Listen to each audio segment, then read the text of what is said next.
Welcome back to the Accountability Academy. I'm Von Lee, and I'm excited to continue our journey together. If you joined us last time, we talked about SMART goal framework. So I'm not going to go over that again. If you want to, you can go back and watch those two lessons. There was one that was basic and one that went a little in depth. Just want to stress that that is a powerful tool for setting clear and actionable objectives. We learned about many things there. So please go ahead and go back and watch that. So today we are taking things to the next level. We're going to explore on how to build and progress when we've made and to tackle deeper aspects of accountability. So this lesson is about moving forward and upward and understanding our past, including childhood experiences, trauma, and how those things can influence you in how you see responsibility. So, and we also want to talk about how we can overcome these influences to empower ourselves to the full extent. So when we get into talking about psychological foundations of accountability, we have to confront the impact of our past experience and develop strategies for personal growth. Now, this is an essential step in transforming the way that we approach our goals and challenges in our lives as adults, ensuring that we stay on track and continue to be evolved and evolving. So let's get started on that path together. And let's talk about some accountability and how to empower our lives.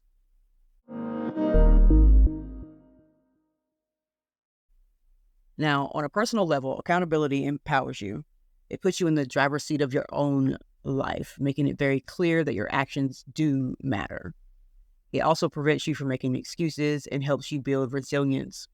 Also, it definitely can help you with the critical skill for navigating life's inevitable challenges. Because let's just face it, there are some things in life that we cannot control, and that's just the end of that. So accountability at its core means taking responsibility for your actions, decisions, and the outcomes of those. It's about being honest with yourself and others and accepting the consequences of your choices and being proactive in solving the challenges. Whether you're leading a team at work or you're managing your own personal goals, accountability is about owning the outcomes of your efforts, no matter what they may be. Accountability is also the ability to own up to the results of your own choices. Now, I said that twice in two different ways so that you can understand that it is about you. You have to understand that the result of your choices is totally up to you because you made the decision. And you have to accept whether those results are positive or negative. And also with that, you also have to be willing to do something about it.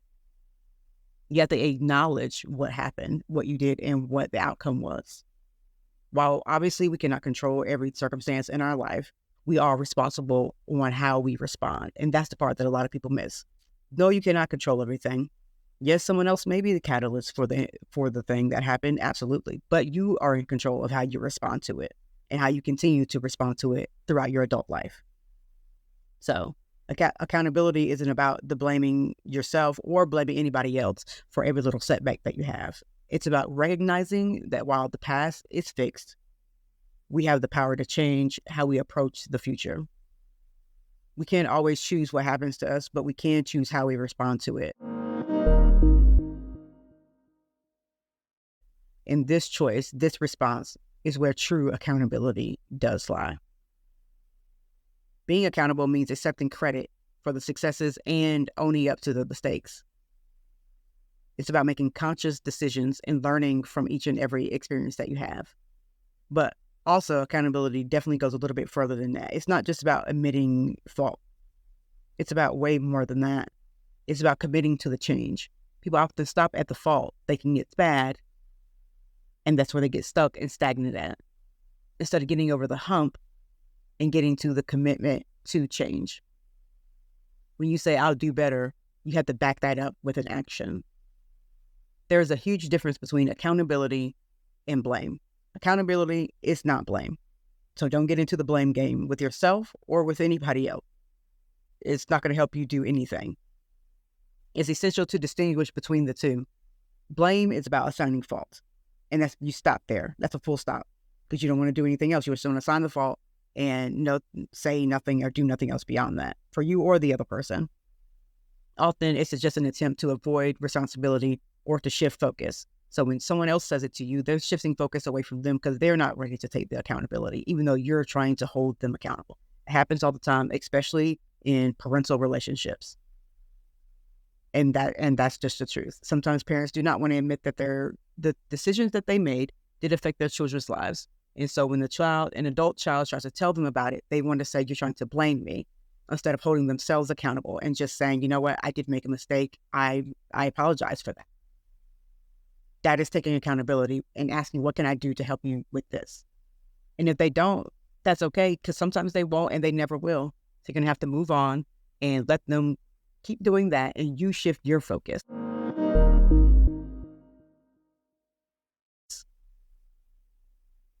Accountability, on the other hand, it's just about growth. And that's what I'm talking about now. It's about growth. That person may not be ready to go, your parent or whoever, it may not be ready. So if they want to stay there and stay stagnant, that's on them. You hit the button on the growth and the accountability. So a good example of this is, let's say you're at work, you miss an important deadline. So in order to take accountability for that, you say, you know what, I did not manage my time well, and this is how I'm going to improve next time. If you want to go the blame route, you'll say the instructions weren't clear, so it's not my fault. That's something that is not acceptable. And you know what, you could be right. The instructions may have not been clear, but it's your thing as an adult to try to decipher them and make the best choice possible. And it's also accountability on your part, because you could have just asked for clearer directions instead of full stopping at the instructions were not clear, so that's not my fault. So you have to take ownership of that. You have to take ownership over that kind of thing. Like I said, you can't control everything, but you can control how you respond to challenges, hardship, and external influences. Those are completely up to you. External factors can be very difficult to deal with because you have difficult upbringings, you have poor work environment, or, life is definitely unpredictable for everyone, not just one person. Some have a little more than others, but it's definitely unpredictable. You can't do anything about that. You cannot remove it, so you're going to have to find a way to deal with it. And part of that is using your SMART goals and taking accountability. You can remove yourself from certain situations, though. And you can also remove yourself and take action. Keep yourself accountable. So if you did grow up in a house where personal responsibility was not a model thing, as an adult, this doesn't mean that you are doomed to repeat the patterns. Now you have the power to unlearn that behavior and take charge of your own life. Sometimes, I know we don't want to talk about it, but sometimes you have to unlearn the things that you were taught by your parents or whoever it was. Unfortunately, the fact of the matter is that what your parents taught you may not always be the thing that is right for you. And that is simply because you have different beliefs than your parents. When you grow up and you start to talk about your own core values and things of that nature, you'll find that sometimes it's just totally different. You may not have the same religion. You may not believe in raising your kids the same, any of those. But that doesn't mean you have to stop there. You don't have to be doomed to repeat all those things. You can unlearn it and take charge of your own life. So many people resist that accountability because it does require emotional maturity. It means that you have to face the uncomfortable truths about yourself. You have to move on from the past. You have to move on from ego. You have to move on from the desire to be right or comfortable. When it comes to this kind of thing, there's no right, there's no wrong, there's only forward. And you got to get a little uncomfortable to move forward. Everything cannot be comfortable. Everything cannot be, roses and flowers and smelling the coffee. You got to get going. Take the coffee with you. Take the flowers with you. I don't know. Do what you got to do. Okay. But it's not about being right. And you definitely got to get a little uncomfortable. You've probably been sitting in comfortability a little bit too long, which is why you feel stagnant now. Okay. And then, that ego thing is built to protect oneself. So it helps you create excuses and it helps you point fingers and things like that, which is not going to help you in any way. So the true accountability does require that we transcend the ego and the need for external validation.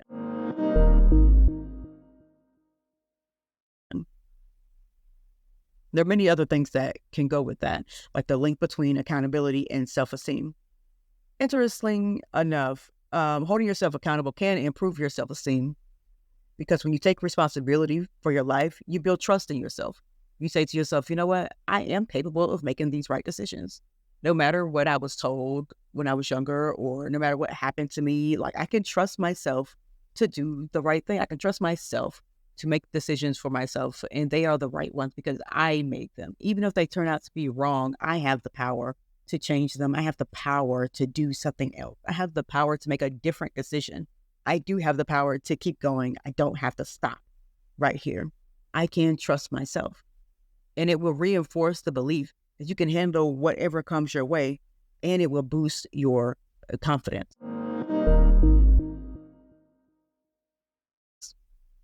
So when that accountability builds that trust in yourself and your trust in others, and you can gain trust from others. Because when you hold yourself accountable, it starts a great foundation for your integrity. You can become the person that some people see and they can depend on you, whether it's at work or your family or your friendships. Not use you, but they can depend on you. Make sure you know the difference on that. So accountability can breed credibility, and credibility opens up doors to new opportunities. And that can be in your career, your business, your work, your friendships. That can mean anything. So look for those doors to open when you start having that true accountability. Because once you get beyond that, you definitely will start fostering personal empowerment. And this can put you in the driver's seat of your own life. Because without accountability, you risk falling into a victim mindset. And this is not something where y'all say on Facebook, where y'all say, well, people in a victim mindset because they always want to blame. No, not that. A victim mindset is saying to yourself, it is a constant woe is me conversation with yourself. When you talk about intrapersonal, when you're talking to yourself, and it is always, why is this happening to me? Oh my God, I can never get through this. Da, da, da, da. Those type of things, that is putting yourself there. Not victim blaming, victim mindset. That is a mindset that you have for yourself. And there are many reasons probably why you got there, but that is the truth. And you are simply telling yourself things that are not helping you. You're simply saying, why is this happening to me? Everything happens to me, instead of taking control and accountability and saying, you know what? I put myself in this situation with this person, or I took this job, or I started this conversation. So that is taking accountability for that. You have to learn to see the challenges, and then you have to learn to see how you can overcome the challenges. Don't see them as obstacles that hold you back. See them as obstacles that you can get over or around, or simply bust through them. In short, accountability shifts your mindset from a passive to proactive. So proactive means you need to get up and take some action and start moving. Accountability is definitely going to force you to face the uncomfortable truths about yourself. Yes, they are difficult. Looking at yourself is the hardest thing you can ever do. It's easy for you to call out someone else. It is not easy for you to call out yourself. It is not easy to call out yourself. Okay? It's really not. And it's one of the hardest things you'll ever have to do, to sit with yourself. That's why some of y'all keep running around being busy. You're not busy. What you're busy doing is busy not minding yourself. You are busy not holding yourself accountable. You are busy not sitting with yourself. That's what you're busy doing. You're busy avoiding everything in you. But some of y'all call it keeping your peace, but really it's called avoidance. So there are many difficult things, like we talked about. Your childhood trauma, childhood experiences and trauma do shape your understanding of responsibility. But growth only happens when we confront that. We confront it without avoiding it. Because without accountability, there's no progress, only stagnation. One of the most transformative aspects of accountability is how it shifts you from being reactive to proactive. And that's very important. Because being reactive means you're coming from a system one. That means everything is so gut related. And that gut, your instinct, can sometimes come from a bad place. It can come from hypervigilance, from trauma. and things of that nature. So don't always, I know everybody wants to trust their gut, and sometimes it does lead you the right way, but sometimes you have to remember where that came from. Because if you haven't adjusted that first part, then that gut could lead you to a bad place. It could lead you to a place of no accountability. So you need to be proactive instead of reactive. Start thinking about what you're doing. That's why the SMART goals are important, because that leads you to think about what you're doing. So stop waiting for life to happen to you and start creating the outcomes that you desire. So crucial a point here, like I said, we were talking about the influence of accountability in childhood trauma. Whether it's neglect, emotional abuse, or any form of instability, trauma in your early years, it can leave lasting imprints that do affect how we handle responsibility as adults. Accountability forces us to confront the shortcomings from that or just anything else that comes with that. But it's not a bad thing. Holding yourself accountable, you have to acknowledge that we all need improvement, which is the first step towards real personal growth. People often overlook how accountability impacts your mental health. When we avoid responsibility, we stay trapped. And then it's like a cycle of regret and guilt and shame. This is why a lot of you don't want to sit with yourself, because you feel that cycle. You feel it. You've always had it. Could be from somewhere else. But then you keep it to yourself. You keep it within yourself. You just keep going over and over with regret, shame, blame, regret, shame, blame. And it's like a cycle over and over and over and over. So you don't want to think about it. You don't want to sit with it. You don't want to do anything. What you want to do is avoid it so it'll go away. But I promise you it won't go away. You're going to just push it down so far. And then when it comes back up, it's going to be like a volcano every single time. Volcanoes sit dormant. And you're just waiting for it. You're making yourself dormant and you're waiting for it to come back out. That's not going to help you, especially feeling that regret and that shame and that guilt.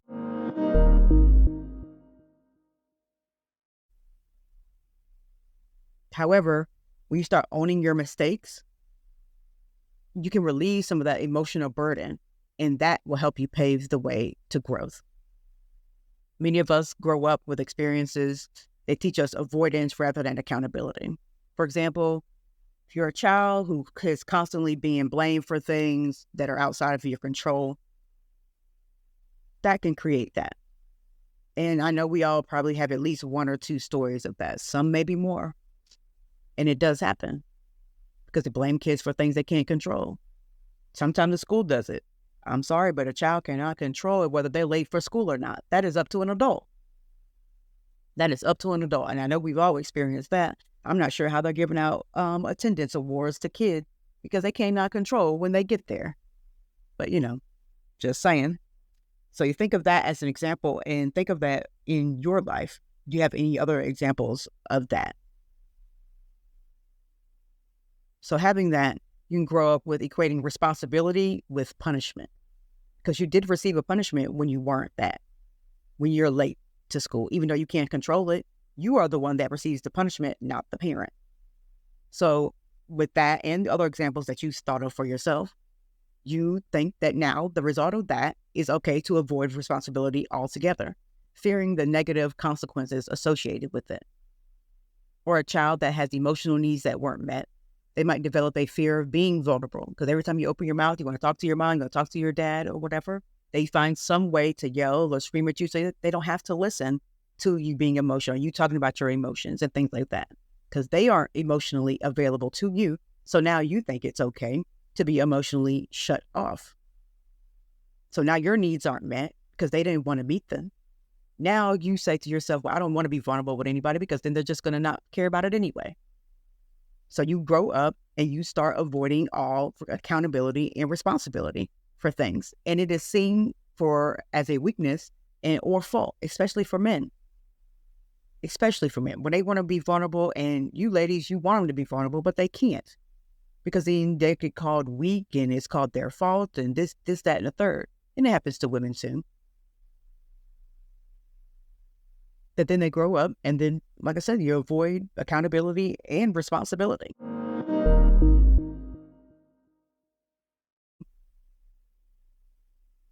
It's important to acknowledge that the trauma can distort our sense of personal responsibility.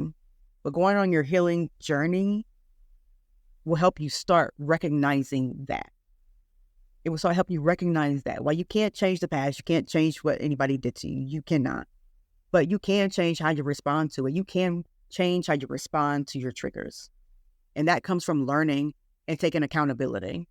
Healing does not mean that you are dismissing the impact of the trauma. That's what a lot of people think, and it's not.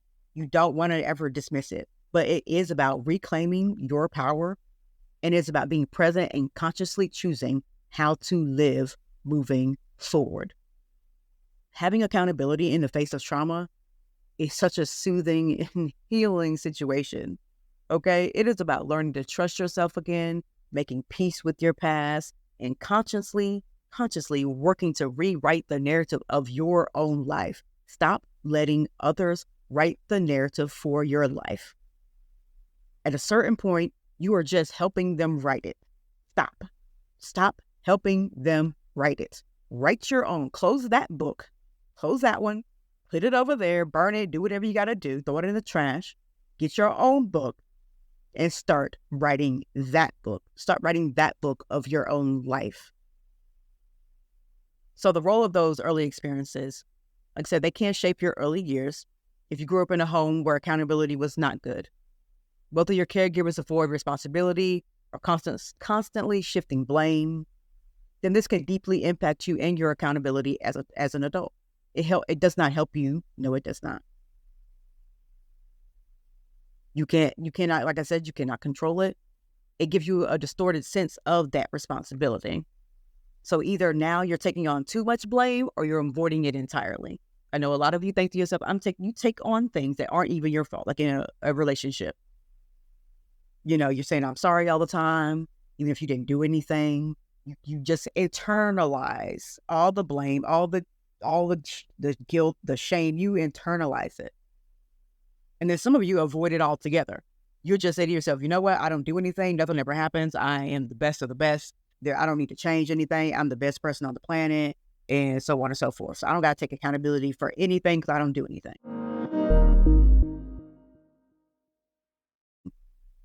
So it's two things. So those things, when neglect and abuse in a chaotic home environment, it didn't have to be abuse, but a chaotic home environment can also be that way. So everything's going on. You have several siblings, and all siblings are different, things like that. Those things do happen. They leave emotional scars that can make accountability difficult. And when we become survivors, we sometimes develop defense mechanisms that helped us survive during that childhood. But now they hinder us in our adult and personal relationship. They hinder that growth. And they hinder it because you become a defensive person. And many other defense mechanisms, try to get you. They want to get you before you get them. And now you've become that person. You want to get them before they hurt you. You leave a relationship too early. You leave a job too early. You don't try. Those are all defense mechanisms that you have developed, and now they hinder you. You are no longer that child now. You are no longer that child. You don't need the mechanisms anymore. And then we also have trauma responses. One trauma response that's very common is emotional numbing. It is people that have experienced trauma and they disconnect from their own feelings to protect themselves from further pain. This detachment makes it very hard for them to engage with accountability because they've learned to shut down their emotional responses. So this is when someone's talking to you, your partner is pouring out their heart. Oh my God, they're saying, I love you so much. Please help us with this relationship. I really want to talk to you. Let's communicate. Let's do this. Let's do that. You have no response. Some of you freeze, literally. Sometimes literally, figuratively. You freeze. Or you flight. That shuts down your emotional response. You have nothing to say because you're shut down. Because you've been taught that is not good. Don't give us your emotions. Keep your emotions to yourself. Keep them bottled up. Don't tell us because we don't care. So, others also use blame as a shield. I know we're talking about this blame. I want to get into it because there's a lot of this thing going on around the internet where parents are getting mad because their child is blaming them. They're blaming them.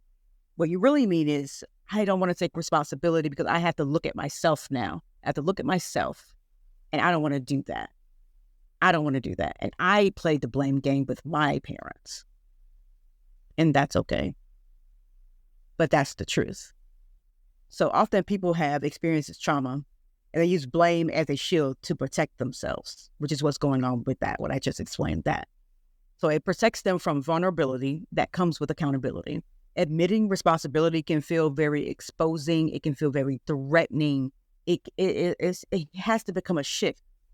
So they shift the focus elsewhere. So, for example, you consider someone that's emotionally neglected as a child, and then so they have challenges at work. So they may blame their manager or coworkers instead of trying to address their own role in the problem. So blaming others helps them avoid confronting the fear of inadequacy. And that's what I was just getting to with that scenario that I had came up with. That is happening. Well, it's happening. They don't want to talk about inadequacy. That is hard to talk about. Like I said, that thing with yourself is the hardest thing you'll ever have to do. And inadequacy is one of them. But that's okay. You can heal from trauma to start building accountability. Healing from trauma is not easy, obviously, but is it essential for building a sense of accountability? The first step is to acknowledge that the trauma happened and understanding that while you didn't have control over the past, you do have control over your future. The healing journey can involve therapy. It can evolve self-reflection, or learning how to simply reconnect with your own emotions, reparent yourself. Accountability becomes much easier when you're no longer avoiding the painful feelings. So childhood trauma, like I say, it can profoundly affect our relationships with accountability. But we want to move forward. We want to start the healing and give yourself some self-compassion so you can take back your control and rewrite the patterns that have been held back. So that is one of the things that can happen. So the positive and negative examples of accountability are very hard to deal with when you look at them. So let's talk about a scenario here about that. So scenario one, you have a coworker here. You're working on a project with a coworker. Now, they may have not done everything that they needed to do. You may not have, but you guys both ended up turning in the project. So, but you missed the deadline.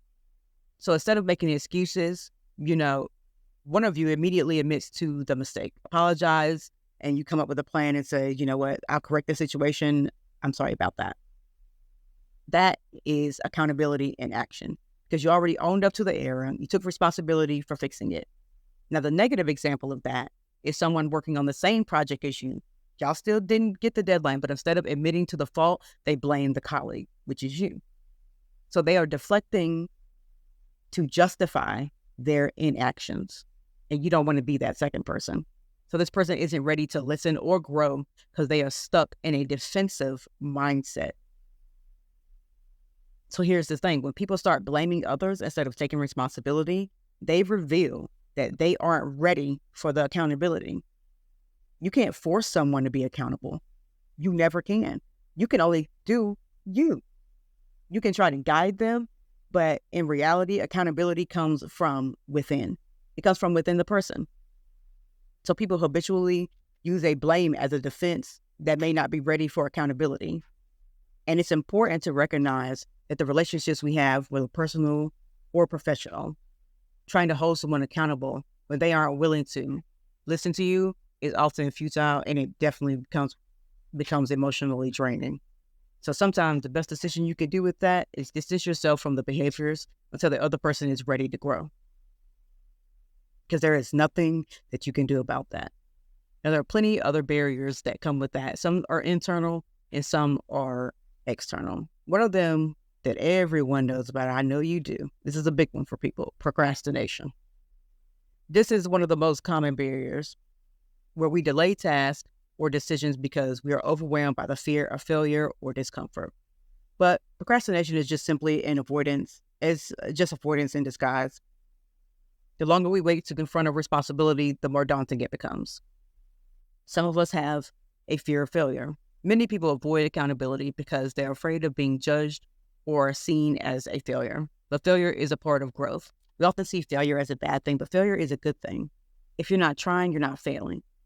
So therefore, if you don't have any failures, that means you're not doing anything anyway. So how can failure be bad? Failure just tells you to change direction, not stop.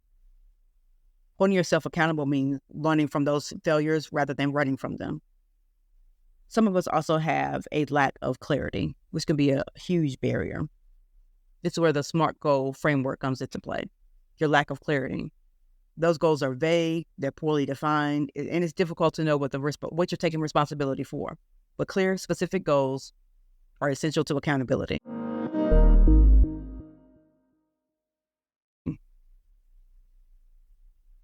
Many of us also have emotional avoidance. This includes unresolved trauma, past disappointments, and the need for perfection. When people want to avoid emotions like shame or guilt, they often avoid accountability altogether. Externally, one we've talked about a lot in this one is the blame culture. If we're surrounded by people who constantly deflect responsibility, we may adopt the same behaviors. Being in an environment where blame is with the difficult response and the normal response that you get, it's going to stunt your growth. It's going to stunt your ability to grow. So ways that you can combat those things. One of them is coming up with an action plan for your accountability.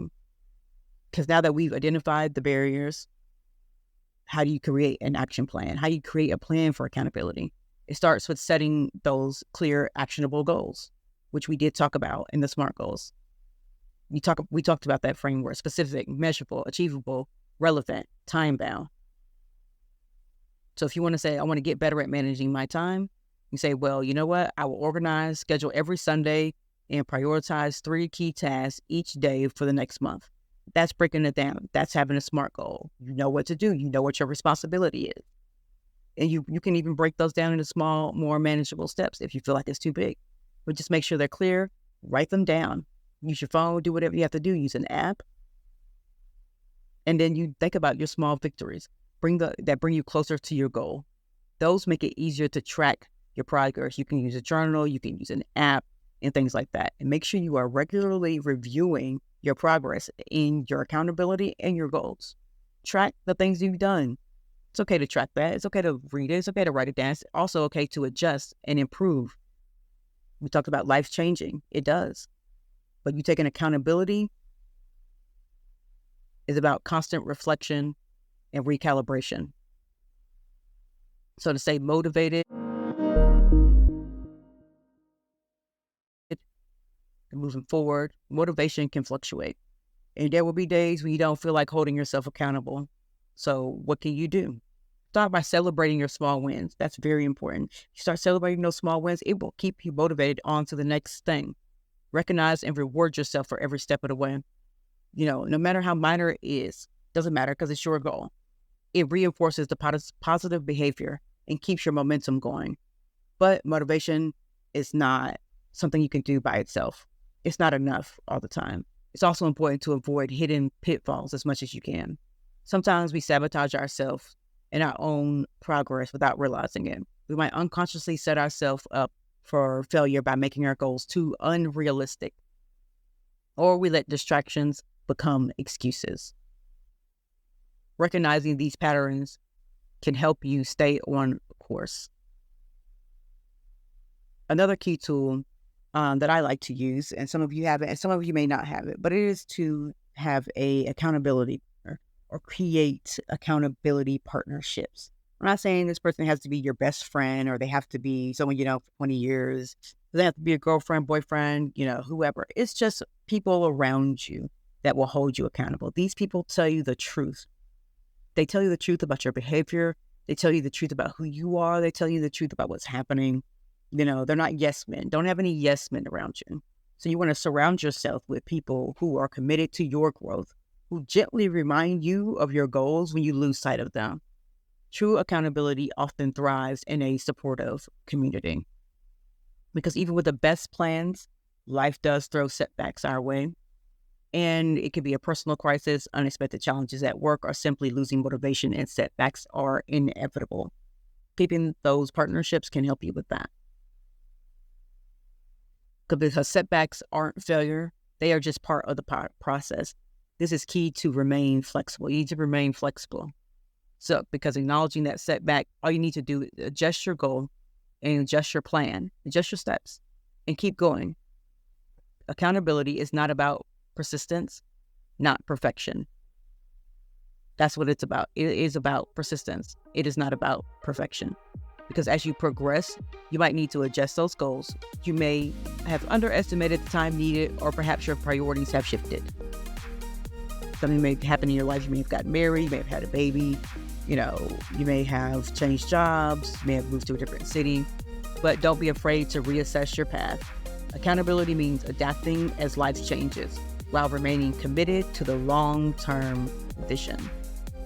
Thank you so much for joining us here on the Accountability Academy. Hope to see you next time. Make sure you like, subscribe, and watch more.